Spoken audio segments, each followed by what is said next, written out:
Welcome to CATtheMinion YouTube channel. My name is Teresa, but you can call me Cat. This is going to be a July reading for Aries. The spread that I'm using for July is my Triptych Door spread. It's essentially comparing opposites, polarities, dualities, more specifically the union of opposites. So we have the two side doors and then the one in the middle. Typically the center one is supposed to be bigger and the two cards on the side are supposed to be smaller. And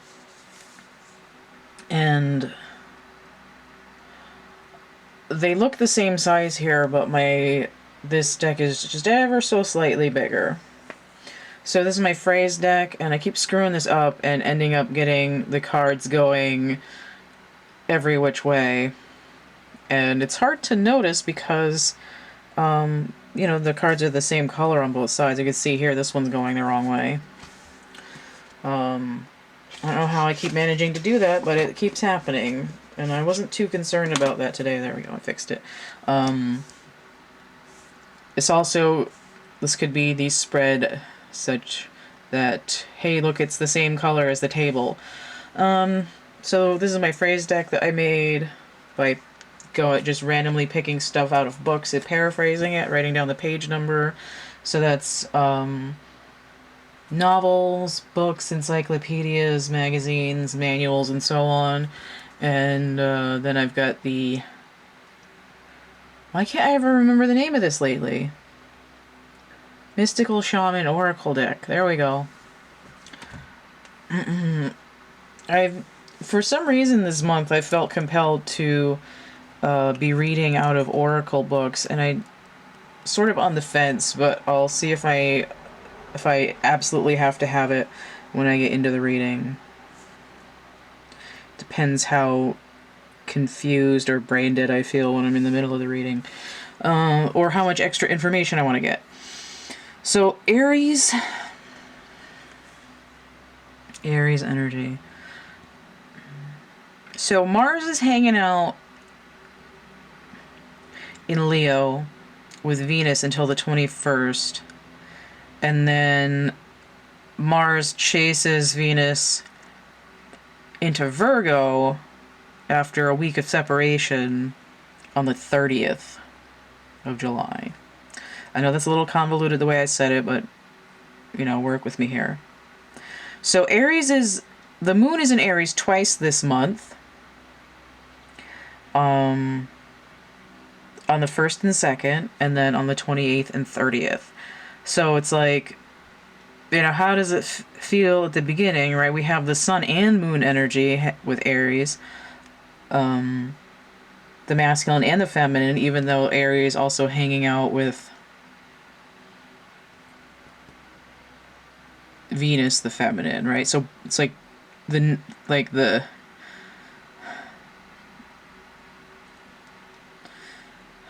day goddess and the night goddess aspect. And then it's like at the end of the month, after you've been apart for a little while and now you're both in a different sign, how does it feel now? That's when that moon energy is like, let's dredge this up and see if you've learned any more secrets. Them both heading into Virgo, which is ruled by Mercury, is a little bit intriguing, especially when we get to that second moon in Aries. Partly because right before Mars moves into Virgo, Mercury is like, hey, what's up for 2 days? There's a similar thing going on with Pisces reading, but with different planets, where it's like for the last 2 days it's in a sign, there's moon energy coming in, or not moon, god damn it. For the last 2 days it's in a sign, there's a smaller planetary body, let's put it that way, that comes in, is like, hey, what's up, right before it moves. Interplanetary bodies. Okay. Now, also, what's going on in Aries energy, we have Chiron. All month, direct until the 15th, and then Chiron goes retrograde for the second half of the month. Now, Chiron is like the wounded warrior kind of energy. It's like what's hurt you in the past, how are you overcoming it, those kinds of things. I'd have to look. I had it written down on my information from a month or two ago, and I wish I had. I think I threw that piece of paper out. It said little notes scribbled about what Chiron was doing, but that's kind of what I remember. I'm not that well versed in Chiron, but it seems to increasingly be important in what's going on with people. So as a very basic concept, there's a wounded warrior aspect that's also going to be retrograde by the end of the month. All right, so heavy retrograde energies. It's like basically the only planet that isn't retrograde right now in Mercury, but North Node Gemini, which is Mercury energy, is retrograde. So have fun with that. I think that's all that's going on energetically in regard to Mars and Aries energy, which was kind of a lot because I just talked for like 7 minutes. Alright, so let's get into the reading before I get even more tongue-tied.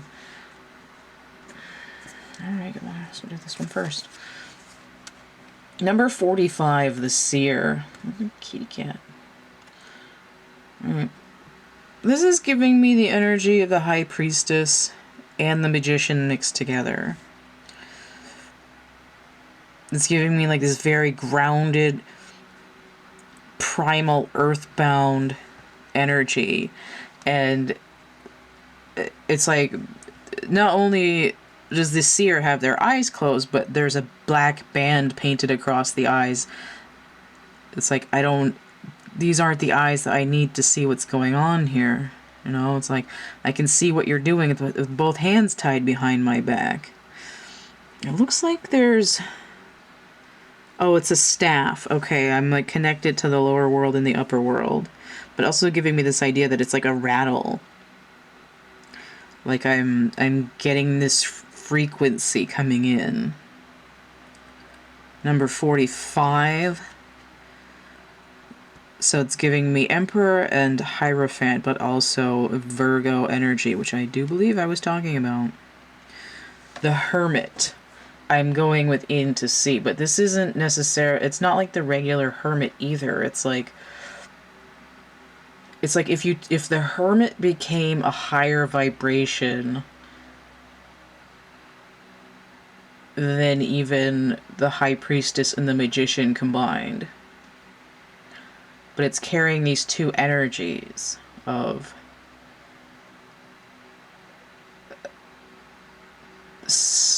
unified spirituality, but another material kingdom besides that. Or like a foundation. I have a foundation of spirituality and earth groundedness. Keep looking at this kitty cat there. So we have Taming the Wind, number 55. So now I went from 45 to 55. Now I have 5 11s. 5 is also a shift or a pivot, right? I'm shifting my foundation. I'm shifting my frame of reference to what I can perceive and not just what I see with my eyes. Taming the Wind is about harnessing the universal flow of change, right? I'm double time, universal timing. I can smell something's about to shift, and I'm going to harness that energy, right? It's like something's coming, let me grab onto it and run. Because it's like, feels like a similar character, where it's like my eyes are completely dark, but here there's still a band over the eyes there, or at least the nose, but the eyes are clearly open. It's giving me also very much air energy, but it's not giving me 10 of Swords. It's like 5 pages. Like I'm moving into a different book. I'm graduating to a higher reading level. And reading could also be like I'm reading Like, it's not just like I'm in elementary school and, oh, I'm in a higher reading level, we're going to get a different workbook. It's, I'm reading, like I'm doing the reading, like I'm reading these cards, like I'm at a higher level reading level when I learn to harness this energy. And a 10, what's wrong, dear? What is wrong?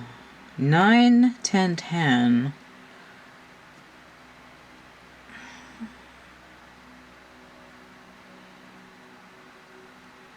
Mars in Gemini versus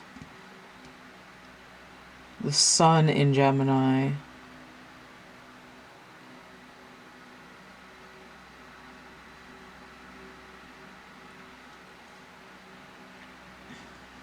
It's like I've overcome that which I feared. Ah, the wounded warrior energy, Chiron. It's like I went through a death cycle.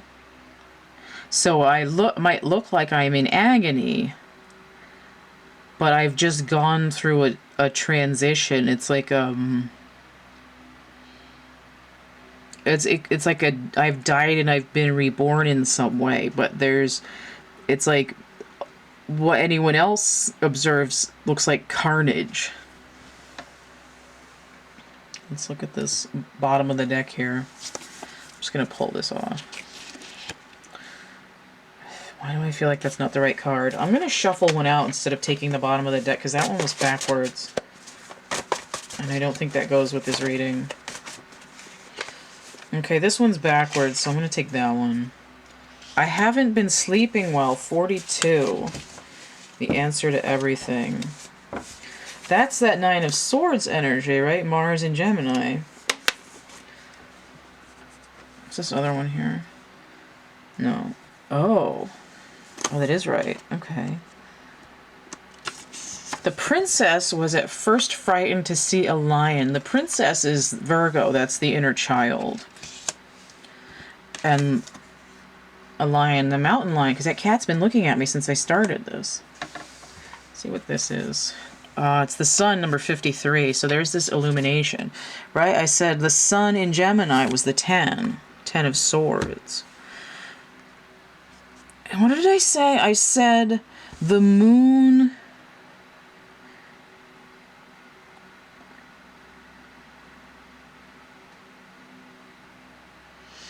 At the beginning of July, when Venus and Mars are in Leo, and the moon is in Aries. Aries is experiencing the feminine goddess as both the night and the day, right? Both Kali and Durga, the creator and the destroyer. The sun, it's like you can burn yourself out. The sun is like, I am a duality, right? The night must come and the day must come. They're part of a balance.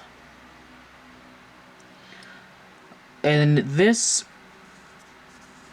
reading, right? Oh, the sun too. The sun is the lion, right? In the tarot, Leo.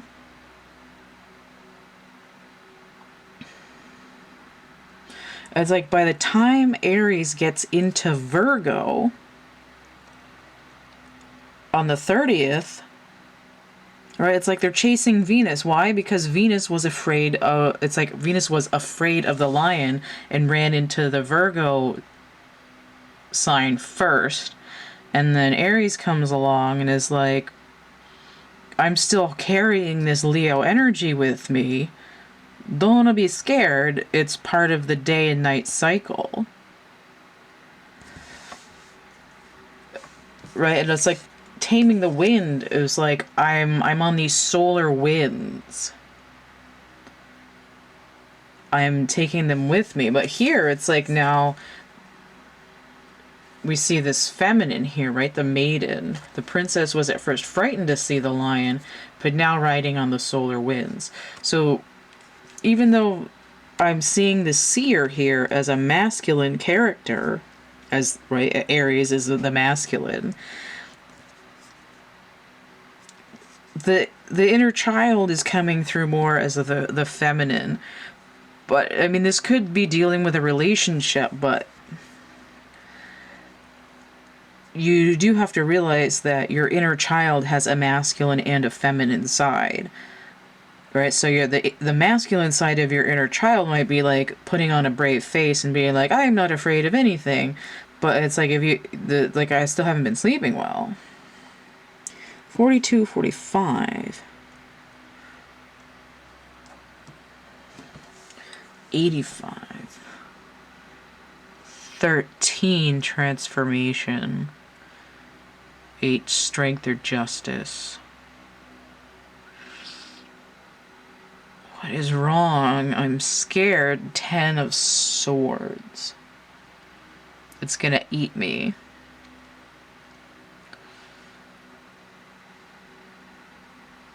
It's like seeing the lion at night makes you think it's some kind of demon, but when you see the lion during the day, it's like, oh, it's just the sun.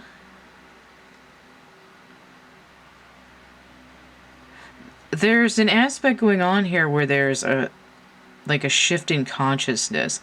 There's a lot of Piscean energy that I wasn't talking about because it wasn't as relevant to this reading, but the wounded warrior element here is sort of like the feminine energy is what was the aspect in Aries that was wounded. But if Aries successfully navigates this shift and takes on the magician energy, right? Aries is the Emperor, number 4. If I take on the magician energy, I can get to 5, which is the Hierophant.